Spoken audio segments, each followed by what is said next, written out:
On Wall Street tonight, the Dow at a new record high, gaining 86 points to end the day above 49,590. Bouncing back after some of those worries about worsening feuds between the White House and also the Federal Reserve. Melanie Zanona shares how the man at the center of this investigation into the Fed's renovation is responding.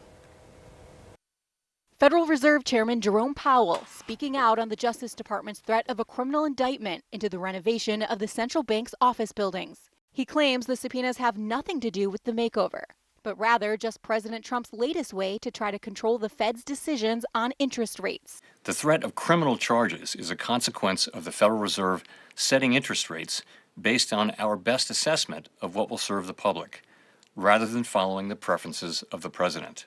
Powell said the DOJ served the Fed with subpoenas on Friday. But the president has been unhappy with Powell since before he took office, wanting deeper interest rate cuts. He's routinely attacked Powell and board members. In an exclusive interview with NBC News, the president denied any knowledge of the investigation and said he wouldn't think of using a legal inquiry to pressure Powell. If the investigation is warranted, then they have to play that out. We'll see what happens. The allegation is serious, so we'll see. Democrats say this is a power play. Trump is trying to push out the chairman of the Federal Reserve Board and complete his corrupt takeover of America's central bank. Republicans also unhappy with the DOJ investigation.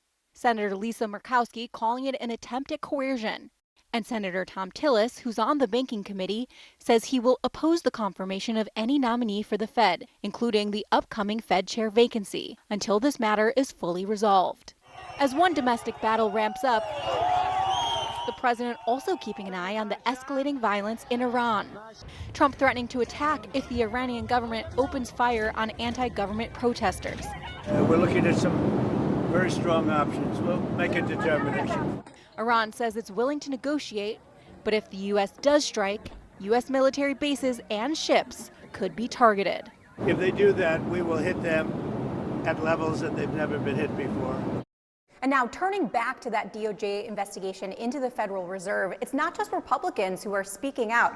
Every single living former Fed chair signed a statement calling those subpoenas an unprecedented attempt to undermine the independence of the central bank. Melanie Zanona, NBC News, Washington.